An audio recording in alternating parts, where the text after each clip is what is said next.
Welcome to Moments with Marianne. This is your host, Marianne Pastana. And we're here today with special guest, Jeremy Norton, who's here to share with us his new book, Trauma Sponges: Dispatches from the Scarred Heart of Emergency Response. So do you have any idea what it's like to be a first responder today? Well, Jeremy's here to share with us just that. Jeremy Norton has been a firefighter EMT with the Minneapolis Fire Department since 2000. He was promoted to captain in 2007 and heads Station 17 in South Minneapolis. Born and raised in Washington, D.C., he received a bachelor's degree from Tufts University and a master's degree in creative writing from Boston University. After teaching high school in Chattanooga, Tennessee, Norton moved to Minneapolis, where he taught creative writing at the Loft Literary Center before joining the Minneapolis Fire Department. So let's welcome to the show, Jeremy Norton. Thank you so much. Thank you for having me. What an honor it is to have you here and to talk about this book.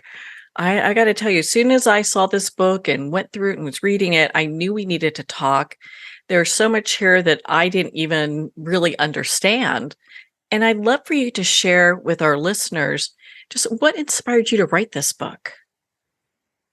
Um, it's funny. I should have anticipated that this was going to be the first question from a great many interviewers.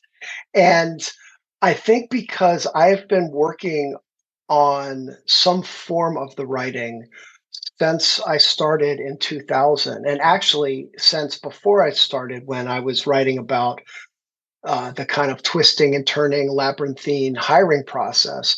So the book it has been in process in one form or another for over 20 years. So I've been kind of constantly doing so. There's not so when people say, "Well, how did you start it? Was it during the pandemic?" And I was like, "Actually, I've just been pushing this rock up a hill since I think Bill Clinton was still president at the time." But I started writing because as I was a new firefighter EMT, I was struck by the disparity or the disconnect between what I thought the job was, what we were told the job was going to be, and what we actually did. And simultaneously, I kept going on calls where citizens who had called 911 were surprised or agitated or bothered that there was a fire truck outside their house. So we got a lot of, why is there a fire truck? I didn't call. There's nothing's on fire. I want to ride to the hospital. Okay. And in trying to make sense of that, I started to really understand or started to wrestle with all the massiveness of our healthcare system, and we see it at the street level at the very bottom. What a man named Roger Hooter, who's a retired firefighter medic in Florida, called gutter medicine. That we see people at the bottom, we see people struggling, we see people, not just with regular emergencies, but for whom 911 emergency is their primary care. And so understanding that most people don't have a conception of what the emergency medical system is, nor what the realities of the American healthcare system are. And then trying to explain to my relatives why I was never at Thanksgiving dinner or what we did. That was kind of the beginning impetus to try to make sense of it and then to try to explain it to others. And then the more time I spent doing it, the more I started, really looking at the sociology of emergency response, which is really a cultural sociology, the way that race and class and gender shape, who needs help, who gets help, and who does the helping. And so that's really what I've wrestled with for, since 1999. So can you share with us what your day as a firefighter really entails? I think I was so surprised when just reading your book, just going through some of the misconceptions. Sure, sure. Well, for most cities in America, and I of course can't speak to much more than what I've read. The The fire department provides either paramedic level or EMT level emergency medical care because the fire stations are located strategically around the city. There are generally more firefighters on duty than there are ambulances. So we work either with an ambulance service built into the fire department or in concert in coordination with a local ambulance service. So, and that's been since the 1980s. That it, what this not we what the cities realized was that the firefighters are already there. We're already somewhat trained. Why don't we provide more training? And that way we are able to respond to not just kind of car wrecks, building collapses and fires, but a whole range of emergency 911 calls. But what has also happened since the 80s is between fire prevention programs, fire public education programs, smoke detectors, really, the number of calls, the number of working fires in America has gone down every year. Now, when a fire happens, and of course they still happen, they remain deadly, labor intensive, time critical, and potentially devastating events. So you can't not have a city fire department fully staffed in your city because the volunteer model doesn't work in terms of having people respond from wherever they are to get to their gear to get to the station because fire expands so quickly exponentially basically that by the in the time it takes to muster the house or the room will become the house fire, the house might become the next house or the entire block. So firefighting remains our primary objective, our primary purpose, which is to save lives, and protect property. But within that, as the actual working fires have gone down every year since I believe 1970s, I believe, if not 1980s. The calls for medical service, so the 911 medical calls, have gone up every year. And since I started in 2000, I want to say that the Minneapolis Fire Department's calls for service, so 911 calls that require the fire department or that involve the fire department, are probably up 40, if not 50%, right? And what that reflects is all the ways in which our social welfare system, public health system, or our society is struggling. So in our city, anything basically that doesn't require a police response will get an EMS response or a fire response because the 911 system really has four options. They have the police department, they have the fire department, they have the ambulance service, and then they have public works.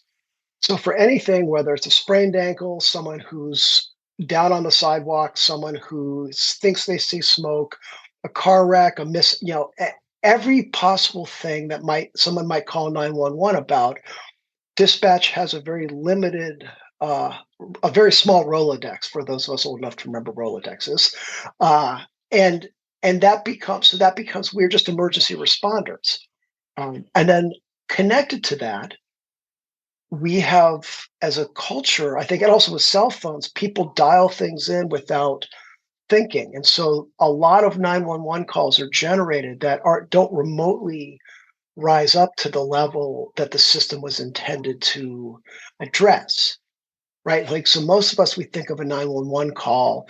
It's, I fell and broke my leg. I'm in the bottom of the stairs at my house. I need help. Or you're having crushing chest pain and you can't breathe and you need help, right? And that's what we do. But we also go to people who haven't been able to afford or get access to their medications. And so their ongoing health issues are acting up and they call 911 essentially to have the very highly trained paramedics serve as an Uber to get to the emergency room. And the emergency room is intended to fix your heart blockage, fix my shattered leg, check to make sure we're not dying, and then pass us to our regular physician. So a great number, I would say you'd have to ask of an ER doc, but or actually probably an ER nurse. A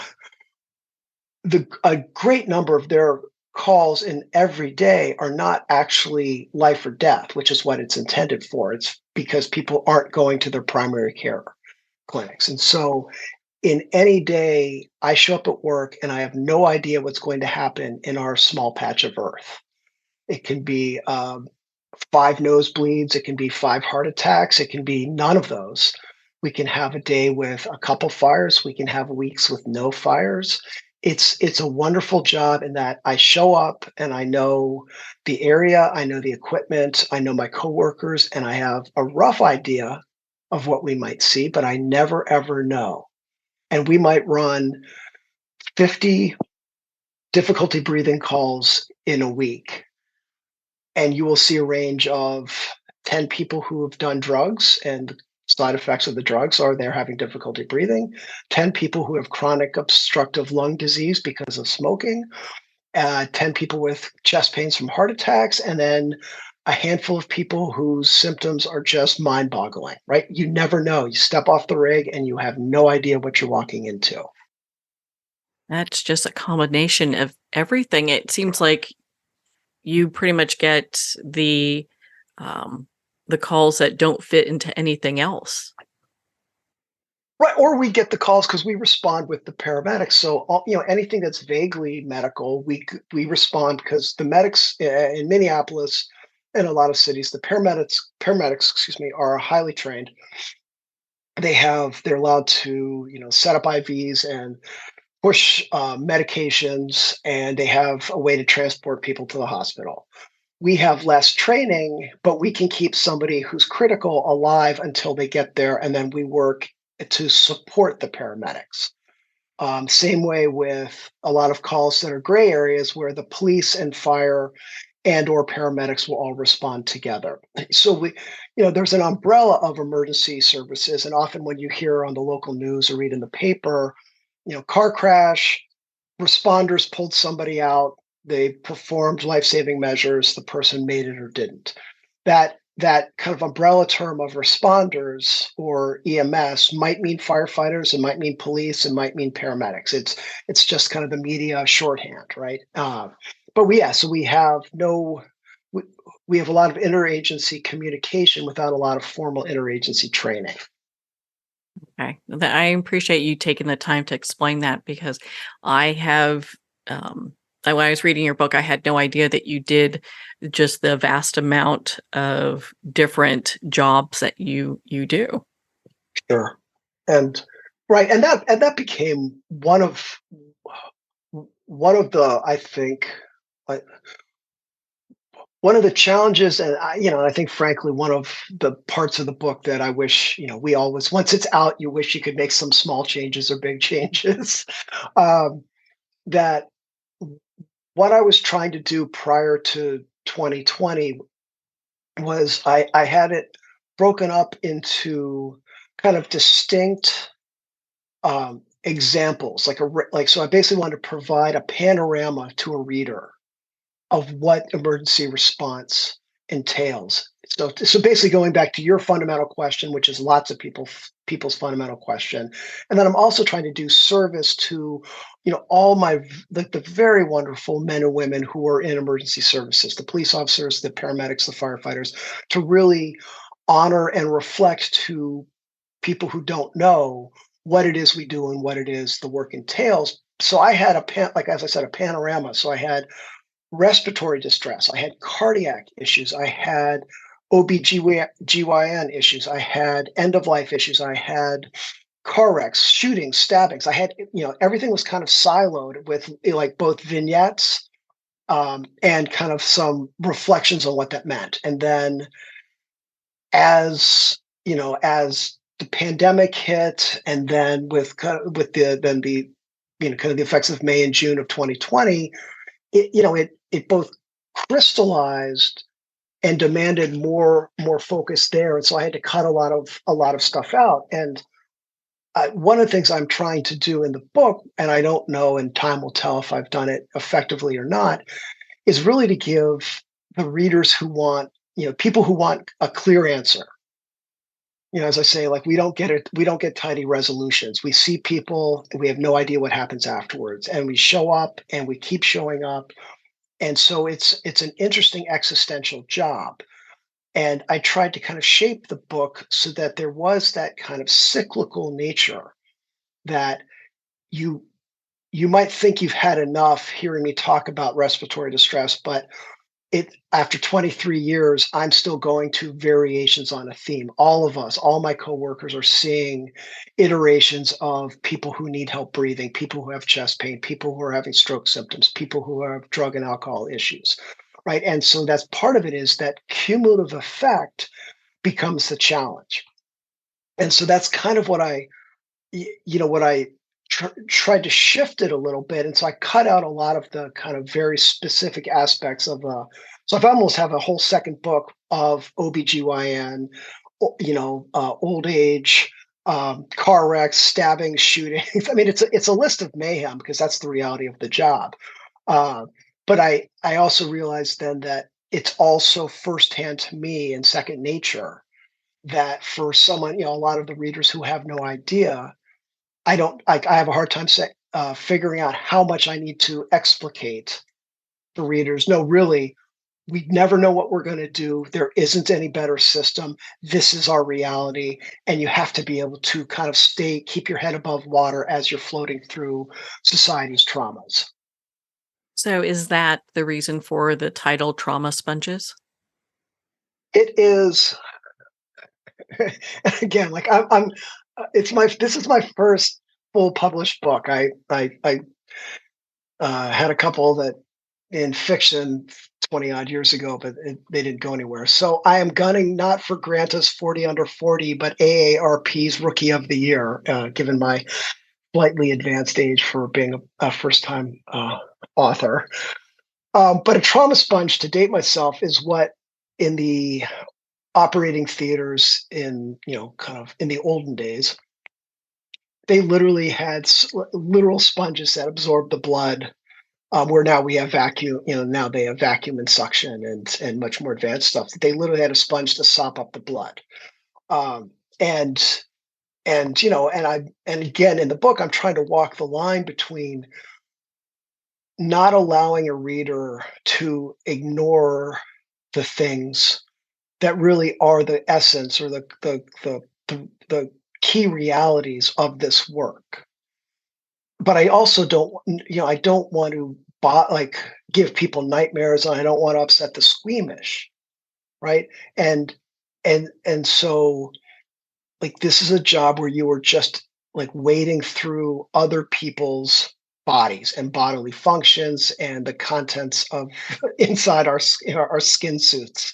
And then there's the deeper and harder part is the emotional and psychological aspect, and that way that we do absorb the traumas of others. And so, yeah, I mean, it's both the kind of a literal metaphor of the absorption of blood and fluids, and then it's also much more the psychic or emotional absorbance. Yeah, so it's both. Well, I do want to talk about secondary trauma, but before we go there, I'd love for you to share with us your first experience when you had your knee cut open that kind of led you to the job that you're in. Well, okay, it didn't. It wasn't that was kind of that motivated me as much as I moved to Minneapolis in '94, and a mutual friend said, "Hey, you should look up this woman Jen, who was from DC as I was." And so I was new here, and I got to know her, and she had just gotten out of rookie school, and she was a firefighter, and I was like, "Huh, weird." She'd started at Vassar and got transferred to U of M and was a like Native American and women's studies major, just a badass intellectual, and a great athlete. And she said, "This was an interesting job. It's a way to help people. It's a good challenge." And that's how I started getting into it, interested in it. And then I just moved back from Boston where I did my grad work. And I slid open my knee and I went running to the fire station where she worked right by us. And I said, "Hey, look at this. I'm bleeding everywhere." And she was like, "Okay, dude, you should probably go to the hospital." And I didn't have health insurance at the time. I was like, "No, that's why I'm here. You guys can fix me up." And she and the other firefighters who were working looked at me and looked at me bleeding on their floor, which someone was going to have to mop up later. And they're like, dude, go to the hospital. And I was like, but I'm here. You all do this stuff. And they all laughed and they're like, what? No, we don't do stitches. And I was like, but why not? And she's like, well, we don't, and she's like, I can give you a junior firefighter sticker. We might have kind of a musty teddy bear on the rig that we give to little kids when they're scared, but we don't do stitches. You should go to the hospital. You probably need a tetanus shot. And so even though I'd known her and had heard about her work and the challenges, particularly she faced as a woman and as a gay woman, um, I had no clue what firefighters did and did not do. And then, fast forward a handful of years, I get calls from my in-laws asking all sorts of questions, and I'm like, I'm flattered, but call the electric company because I don't know anything about current. I will go in there and get zapped.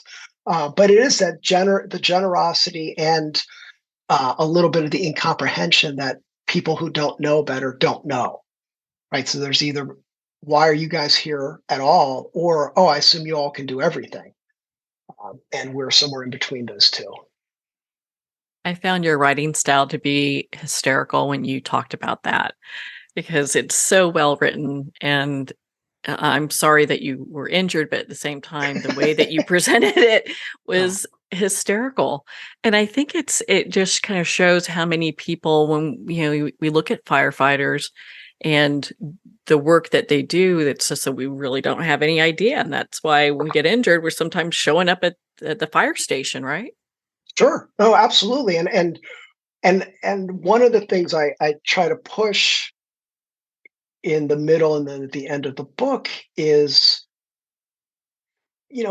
a what I try as a captain, but it doesn't really matter my rank, but just as a veteran firefighter to encourage, as I was encouraged by other men and women who really embrace the notion of the public service. Because again, I'm not a nurse, not a doctor. We are barely trained. The paramedics are way more skilled than we are, but we have, especially after this much time, like profound repetition and the ability to read human beings and situations.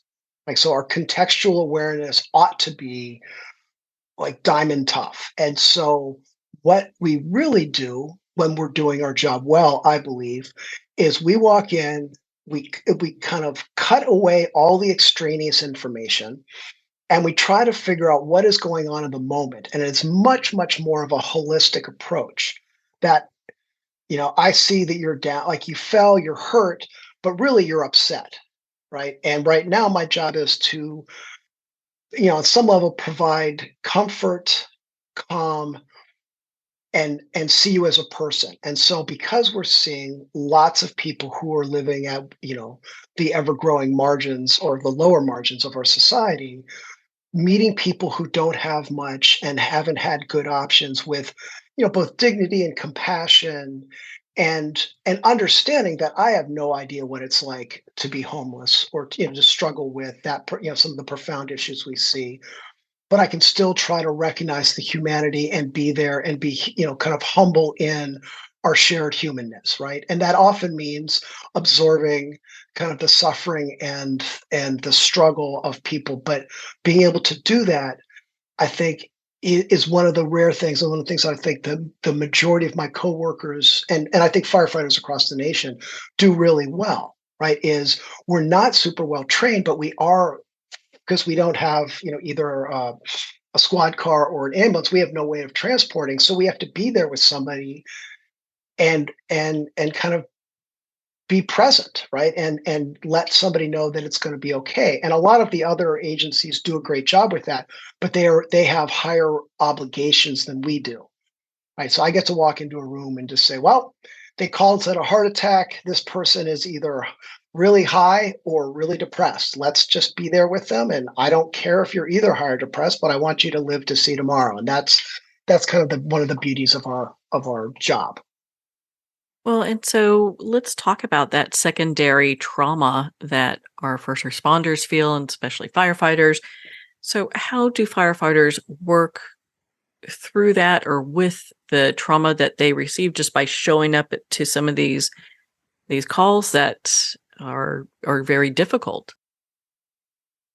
That would be well, it's a great question, and it's a very, very actually, it's a good question. It's an obvious question, but it's um, the timing is great because when I even before I started, I asked my friend and mentor Jen the same question when I was hearing her not talking about fires every day, but about all the range of EMS calls.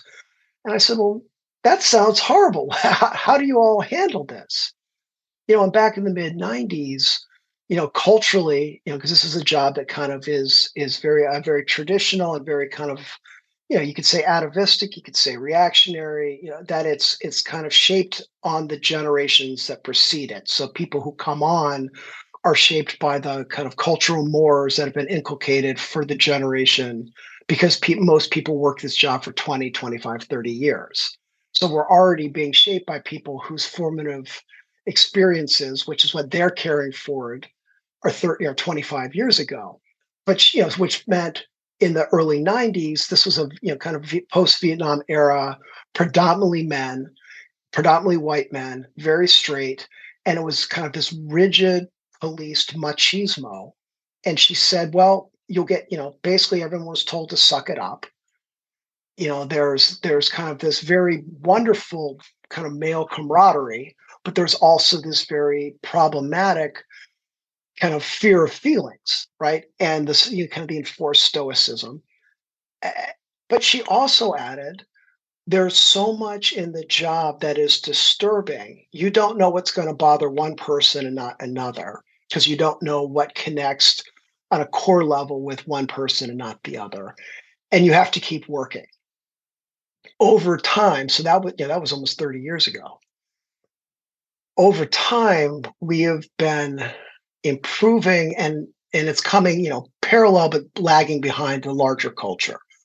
Um, we've improved the recognition that being kind of hard bitten and stoic isn't productive. Like, you don't need, become a firefighter, you don't need to end up divorced and alcoholic. Like, that's a lot of the cliches, but a lot of it's because of communication skills and self care and learning to kind of turn off the work mind to come home.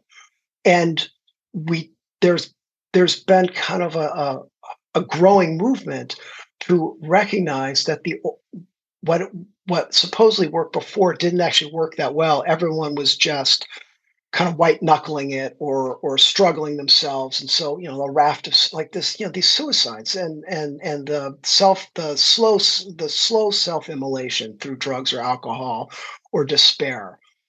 And so we are getting better having wellness and health programs put in and then trying to get a culture of largely kind of macho men to admit to feelings has given a really interesting look at a lot of the kind of the perils of compulsory machismo, right? Because a lot of guys, are good at sharing with each other, but only in the way that's kind of cut by jokes, and cut with, it's often like a lot of homoerotic, like locker room banter that is how guys express their feelings.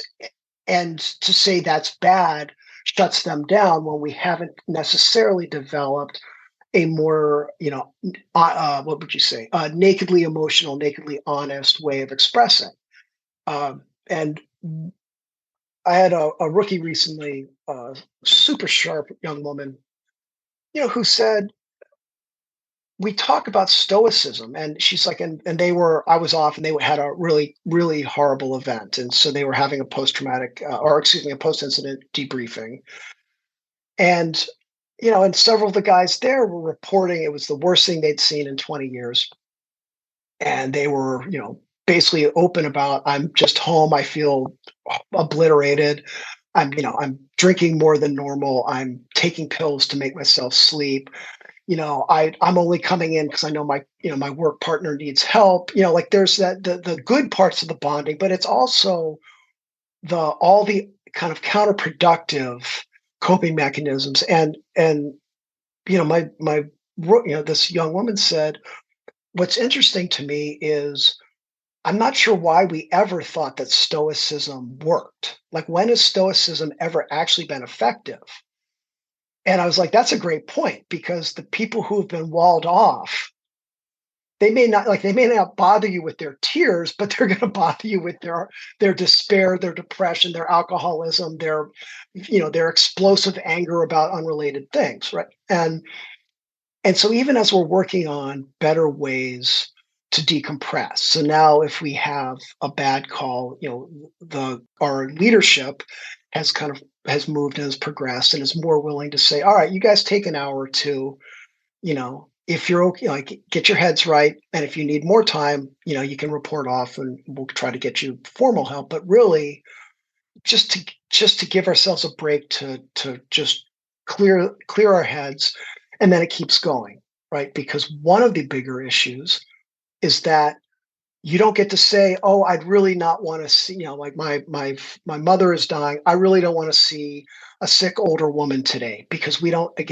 control what we get, and the world is full of lovely older women who are sick and dying, right? And so you almost are guaranteed to continue to see versions of what upset you before. And so that's kind of that ongoing tension of everybody who starts the emergency response field is guaranteed to be exposed to unbelievably horrific things, sometimes on their first day, sometimes in their first month, sometimes 10 years in. But all of us will have more than our share of really horrible events.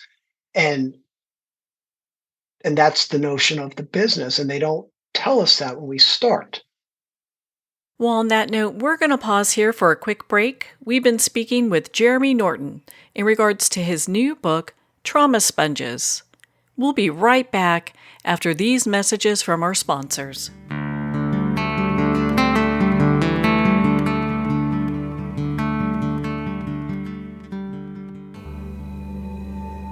If you want to stop divorce fast, you do not need to waste years in therapy. You do not need to work on yourself, and you do not even have to have your spouse on board. If your spouse wants out, if they're filing for divorce, separation, or having an affair, what you need is a proven process to turn your marriage around. Book a free breakthrough session with us at highthrivecoaching.com/apply. Dr. Richard London, who has 25 years of experience being known as the Man of Steel with the Heart of Velvet, presents the Life Wellness System, The Road to Yes, a mentoring system that brings you to becoming a wellness heir. Imagine having wealth, wellness, love, peace, and spirituality in abundance and balance now. Visit doctorateoflife.com or call 720-213-8021 for a free 15-minute wellness evaluation. Hi, this is Jana Wilson, author of Wise Little One, Learning to Love and Listen to My Inner Child, a best-selling prescriptive memoir in inner child healing. I'm also the founder of the Emotional Healing System. The inner child, simply put, is your feelings, both positive and negative. If you'd like to learn to love and listen to your wise little one, pick up my book at Amazon or visit my website at janawilson.com. It's never too late to have a happy childhood. The first thing you need to know about me is that I love my kids, but they are not my everything. They used to be, but that's when my entire life fell apart. In order to pick back up the pieces, I had to put the love I have for myself before everything else, including my kids. I'm Jessica Dennehy, and I own multiple businesses. I'm a best-selling author, and I have all the strategies that I've used to make my life what it is today. And I'm going to teach you how to do them in my new book, Selfish is a Superpower. So go get your copy today on Barnes & Noble or jessicadennehy.com. Announcing a revolutionary tool for wellness. Scalar Light has the ability to enhance and harmonize your own bioenergies. With Scalar Light, you can get started in just minutes and begin feeling better the very next day. Scalar Light is a remote energy that gently and subtly works with your own body's bioenergies, increases pro-cellular wellness, and enhances your body's immunity. Experience the benefits of Scalar Light. Try a complimentary 15-day experience at scalarlight.com. In your hands lie ancestral patterns, These patterns shape how you think, what you struggle with, and experiences you love, your life pattern. We're going into the latest neuroscience of biological hand analysis, a realm beyond palmistry where science and the soul entwine. Hand analysis is the latest method to transform lifelong patterns. I am Master Hand Analyst Brent Bruning. Join us and visit thepowerinyourhands.com. Pandemonium. Fast forward 20 years. A U.S. president seizes control of all U.S. missiles, the power grid, the banking system, and every computer in America as he hides in an underground bunker. Pandemonium, a captivating sci-fi thriller where a hidden war, psychics, aliens, artificial intelligence, and transcendental love collide with the latest media technology. Pandemonium, live to all devices. Get your copy on paperback or digital. Free sample at getpsychic.org.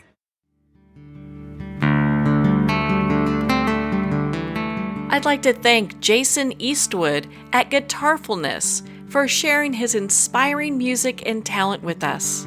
His music is known worldwide for cultivating atmospheres of harmony, inner peace, and clarity. Visit Jason's website at guitarfulness.com. Join his newsletter, be part of his community, and download his music.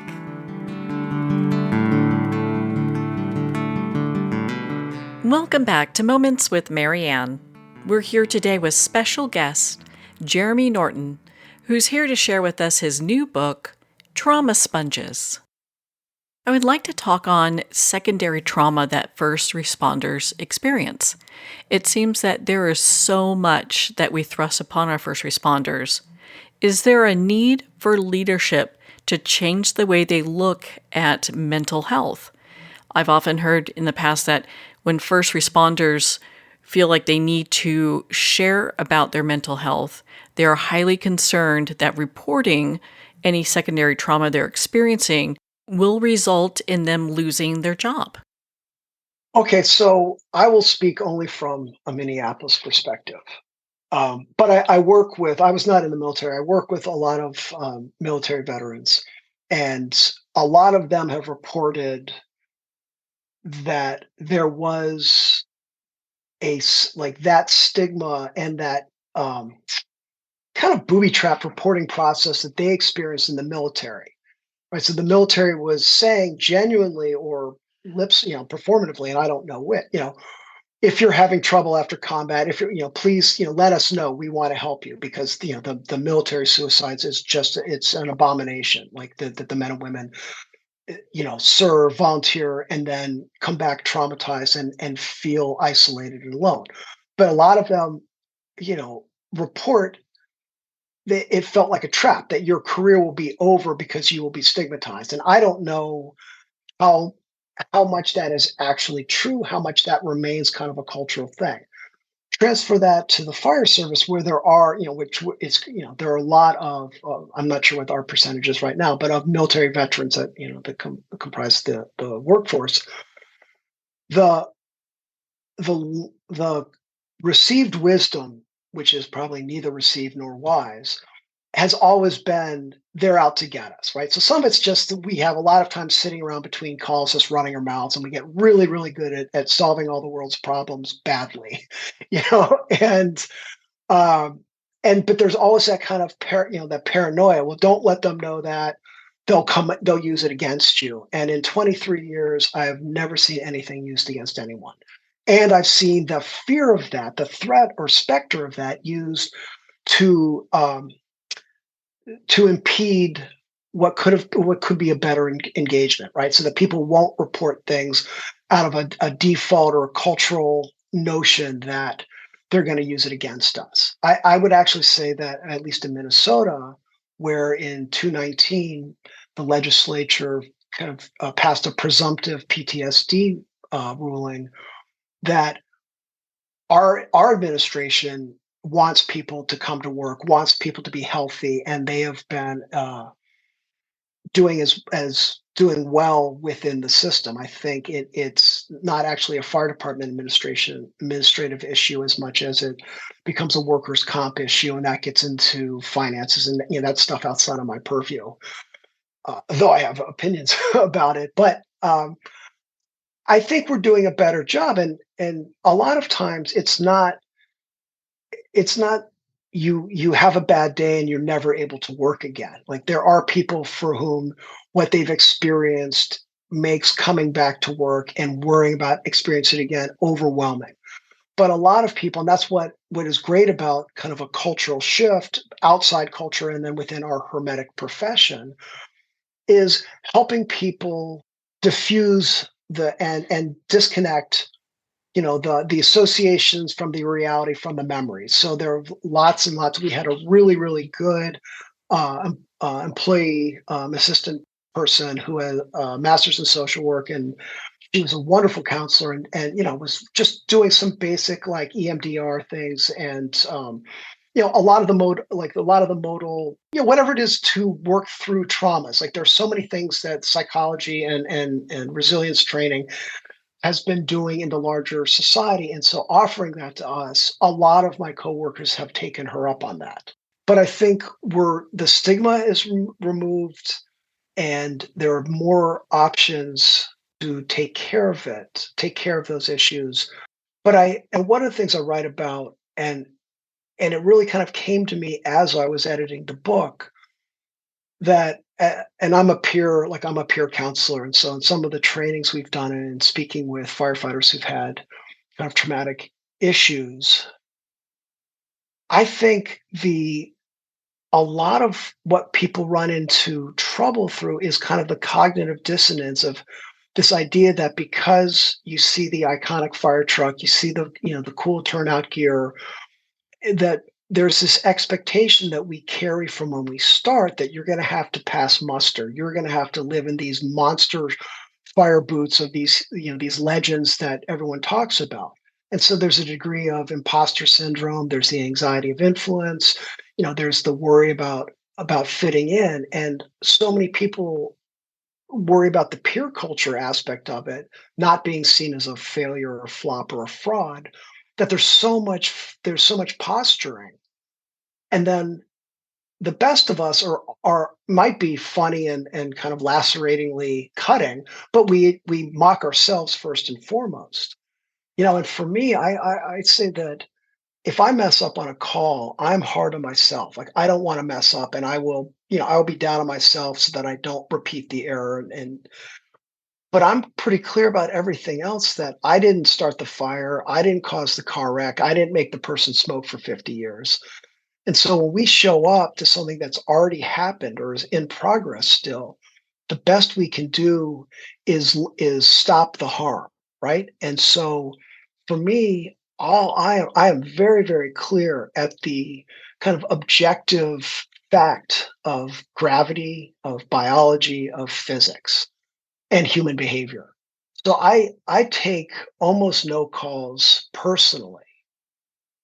And I think for me at least that, and then I take care of, like I don't drink, I exercise, I sleep, like I am already doing all those other things that are helpful for resilience and health, right? But I think there's that fundamental difference, and I notice that talking to people who struggle, where they're kind of caught up in this notion where several of the people I've kind of counseled have said, we came to this car crash, the car's upside down, this poor woman, she was dead, and the eyes were fixed on me, and I just felt bad. I should have done something. And so that becomes the narrative that the person has internalized. And then that becomes what haunts him or her, like this failure. And I said, but you didn't hit her. Like you arrived and this person was already dead. Like don't don't insert yourself as a hero nor as a failure into something that has nothing to do with you. Like and I think that's a cultural thing. It's not just me being, superior at processing or being cold-blooded, but I think because we will see nothing but other people's suffering. And so I think being clear and then finding a way to, like, I'm leaving space to absorb hard things, process them, and come back to work. And I see a lot of people get hung up, and I think they really do get stuck in this idea that we're supposed to solve or fix everything, and that is just a setup. Does that answer or help on that question? It does. Thank you. I appreciate you sharing that. I think there's no one right answer for anybody, but the fact that we're addressing it and looking at Right. mental health and how people can help heal those wounds that no one sees is such an important thing. No, absolutely, absolutely. What is one of the calls that you've been on that really impacted you? That's a well-crafted question. Generally, I get the kind of macho dudes at although I don't go out to bars much, but it's at picnics or stuff who kind of do the "What's the worst call you've ever seen?" And which is not what you're asking. I'm clear about that. But the versions of that, and and there are a lot of people who don't want to open up their memory banks. And I think I've say in the book, but I've said elsewhere that with people who are dismissive or skeptical, there's a certain tone that provokes me, which then I have, uh, endless endless brutal things that are in me that I've seen, witnessed, remember.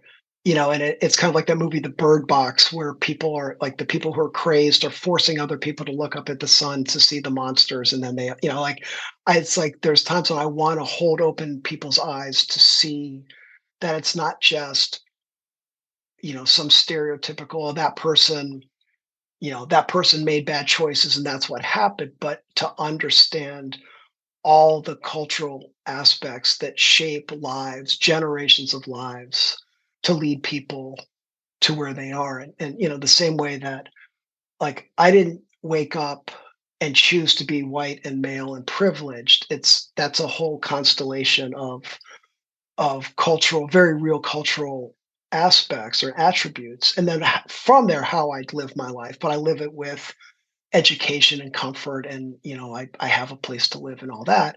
And so for me to look at somebody who's living on the street or has drug addiction or drug abuse issues or is making bad choices in terms of how they eat or how they feed their kids, it is I think a moral failure to take as a reductive, well, if they'd only done this or that, they wouldn't be living like that. It's like boomers saying if you didn't order that avocado toast, 20-year-old, you'd be able to buy a house for $40,000. And it's like you're missing several steps along the way.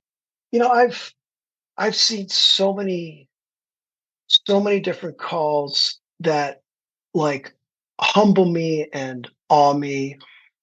I will say one thing that I hold on to is in actually, I don't even remember how many years ago. Well, the I-35 bridge collapsed over the Mississippi River 13 years ago, I believe. And we all responded, and a lot of cars fell into the river. There were 13 lives lost, and a lot of kind of in the moment, like, citizens jumped in to help each other. But there was a man who was driving kind of an adapted vehicle. He had his legs didn't work, and his van stopped probably 20 feet from where the break was, where the bridge collapsed and fell. And so he, just that's just the luck of the draw. Like, people just ahead of him fell, he didn't. People just behind him stopped before the bridge. Like, so he was on the broken part of the bridge. And this guy got out of his van and he crawled probably 100 feet back up towards safety. And that's what we see, so many versions of people who have overcome things and people who understand the need for self-sufficiency and the need for that sort of human resilience. And that has always struck me and stuck with me in terms of, if I'm feeling bad because my ankle hurts, there's somebody out there whose legs don't work, who's willing to drag himself up a collapsed bridge, having witnessed the people ahead of him collapsing into death because kind of survival is the imperative. And that is something that I kind of carry with me. And a second one was, in the aftermath of 9/11, we did more kind of large scale public safety events. And we at one point helped like a practice evacuation of our government center building. And people who self-identified as needing help were able to take the elevators down, and everyone else took the stairs.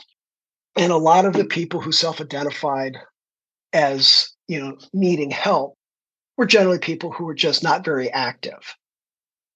And and then coming out the stairwell were several people who had physical limitations, physical disabilities, legs that didn't work well.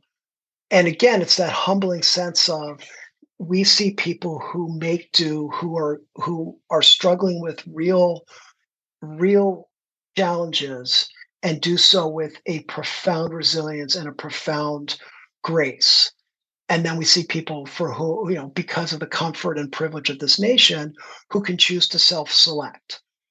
And in our heads, the people who took the elevator, if there had been an actual issue, would be the ones who died because the jet fuel went down the elevator shaft. Which it was just a telling analogy. So I mean, those are examples. I mean, I just so many opportunities to watch humans making really horrible decisions and the consequences, but also so many wonderful, like the grace we see of people who don't have much, who are still so generous, who are still caring, who are trying to make do. And that's the thing, that if we become jaded by the squalor and the suffering and the hardships, that's where we lose, I think, our human connection. And that's what I think so many of my coworkers do a great job of, being there and present with people. Well, thank you. I appreciate you sharing that with us. I would think also that you've probably had some babies along the way that have come back to visit you.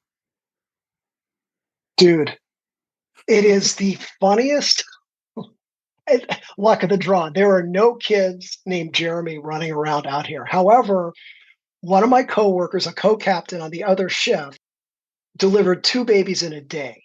I mean, I think she has probably 6 kids named Tracy running around the city. What but but that's what I'm saying, that we don't control it. Just so happened that on Monday and Wednesday, in the part of the city we were in at that time, Engine 5 rolled up and found like a woman giving birth, a teenage girl giving birth in a park. And Tracy's crew handled that. Then they went, and a woman was trying to get to the car to get to the hospital, and she gave birth on the porch. They were there for that. All we really do is catch the baby. I mean, I'm very clear that the mother does all the work and gravity. But I've actually, this many years, this past spring, I had 2 very close to catching babies, but they were still had already been delivered before we arrived. So I am, in 23 years, have yet to be there for the actual entrance. And I've got coworkers who have 5, 6, 7, 8, or 10. It's just the luck of the draw. I had to ask. Yeah. Oh no, I know, and it's one of those things. And I was teaching a writing class early 2000s at the Loft Literary Center, this wonderful place in Minneapolis, and one of the women in the class was telling me, I hadn't seen her in a couple years. She took a class and she came back a couple years later. She's like, "Yeah, I saw a couple of your buddies." I'm like, "Oh, where?" She's like, when I gave birth in the back of an ambulance." And she's like, "And that was not in my birth plan." I was like, "Oh, buddy." She's like, "They were sweet and I was mortified, and it's very crowded in an ambulance, and it's not like I didn't have Enya playing. I didn't have my handkerchief draped over the lighting. It was it was brutal, but that's life, and they were there and they were great." And half those dudes were more embarrassed than I was, and I was really embarrassed, and they were all treated me great, and it was healthy, and that's what happened, right? And there is those moments where we just, there are truly so few happy moments in emergency response, right? So babies, a living wanted baby is both a rarity and a cause for just inordinate celebration, right? And so it is great, even if we're just catching it and wrapping it and making sure it's doing okay and calming help reassuring the mother that all is well, or if there's a father present telling him to slow down and take a breath. Well, I think that's all very important and what a impact that makes. Jeremy, what do you want listeners and our readers to take away from your book? I've been trying to think, kind of my understanding of the material, has kind of become clearer as it's been out of my hands, and I really think that like I would really love people to understand more about the not just like I don't need them to know that much about the 911 emergency system, but I want people to kind of think before they call, not to give up their agency, their autonomy, not to like basically don't go to WebMD because it always ends up saying you're probably dying and you should call 911, right? And eh, but to appreciate that there's a whole machinery behind an innocent call and that can lead to complications. That's one point. Two, that there is a lot of real struggle and hardship and suffering everywhere in our society.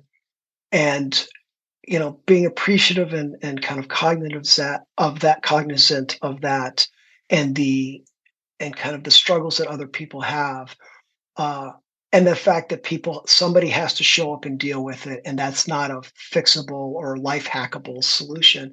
But the last thing, and I think the most important, is man, I really want to encourage people to start having end of life discussions.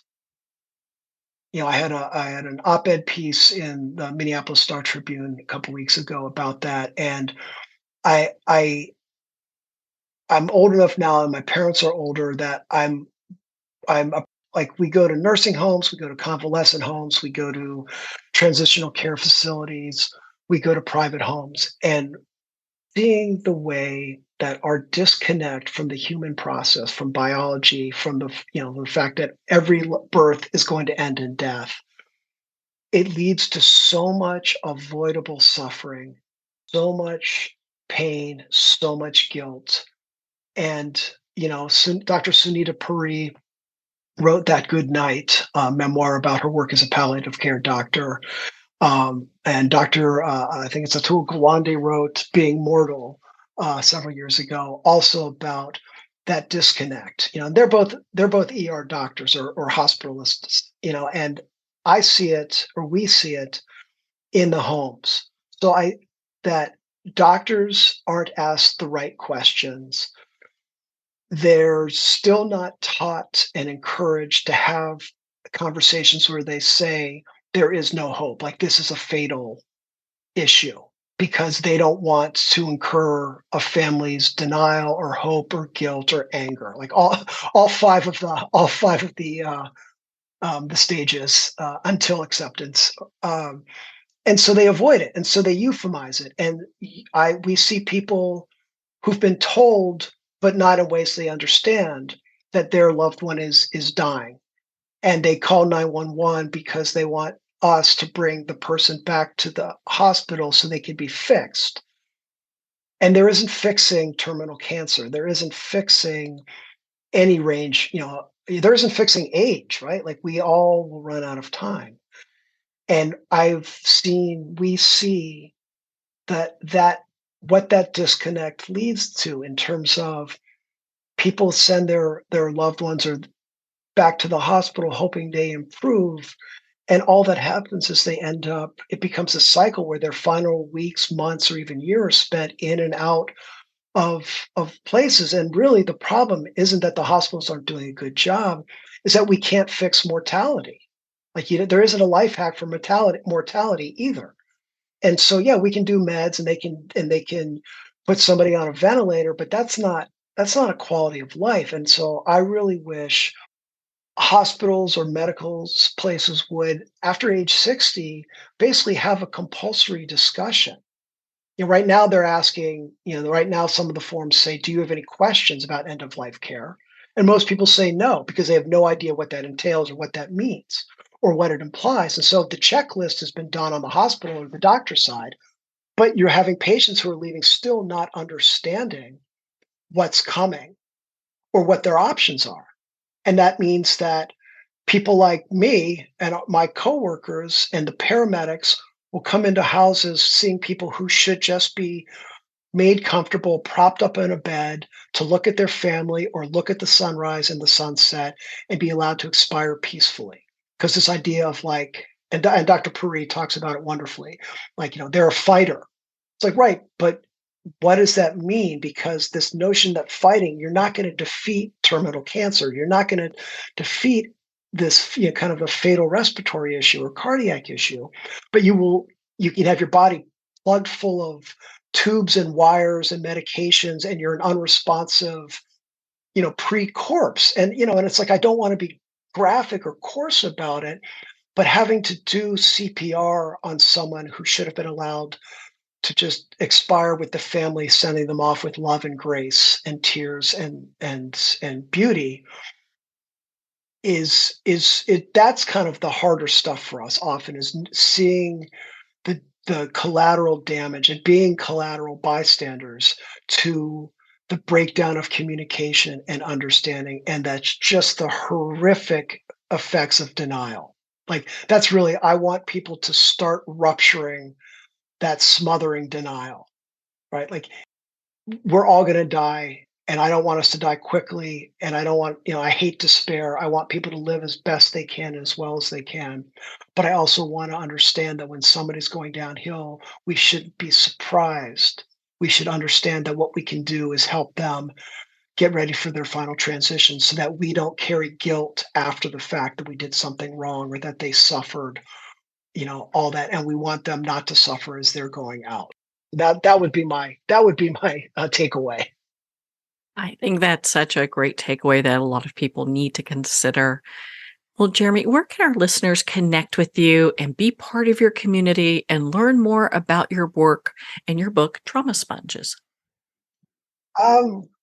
Well, I do have a website, jeremynorton.info, which, is kind of rudimentary, but it has links to the book and to the very wonderful, overworked, undersupported, and understaffed University of Minnesota Press. They've just been excellent, and they took a chance on this random firefighter telling weird stories.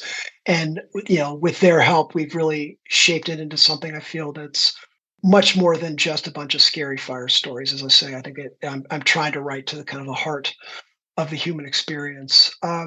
But that my website, the University of Minnesota Press website. Well, Jeremy, thank you so much for taking the time to be on the show with us here today.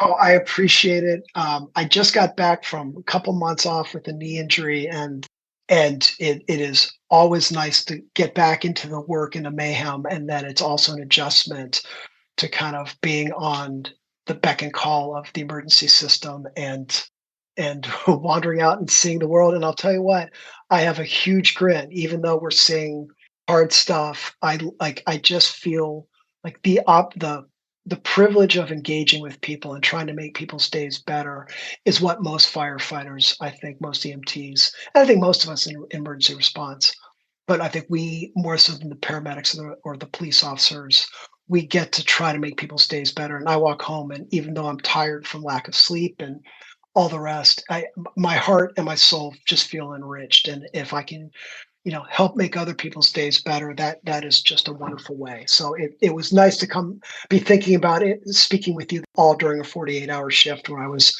kind of reflecting on everything we saw. Well, thank you, Jeremy. It has been such an honor to spend this time with you and to talk about your new book, Trauma Sponges: Dispatches from the Scarred Heart of Emergency Response. Trauma Sponges is available at Amazon, Barnes & Noble, and everywhere books are sold. And remember, support our indie bookstores. If you don't see it on the shelf, just ask for them to order it. I'd like to thank University of Minnesota Press for setting up this interview with Jeremy Norton. We are so grateful that we've had this time together. Make sure to visit Jeremy's website at jeremynorton.info for more information on his work and to be part of his community. Well, we're at the end of our time today. I'd like to thank everyone for tuning in.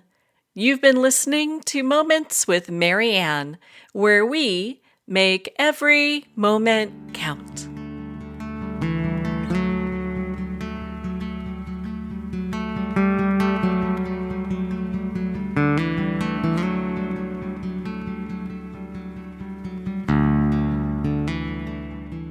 In a single moment, your life can change. Moments with Marianne is a transformative hour that covers an endless array of topics with the best of the best. Her guests are leaders in their fields, ranging from inspirational authors, top industry leaders, and business and spiritual entrepreneurs. Each guest is gifted and a true visionary, a recognized leader in her own work, and while teaching others to develop, refocus, and grow, Marianne will bring the best guest and sometimes a special surprise. Don't miss this. You never know just which moment will change your life forever.